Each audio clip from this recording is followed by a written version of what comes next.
الصحراء الغربية ستكون بؤرة توتر، وتكون شرارة حرب لها أول وليس لها آخر في إفريقيا وأوروبا.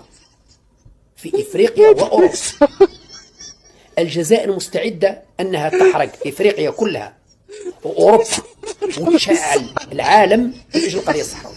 أفهموا يا المغاربة كما حبيتوا.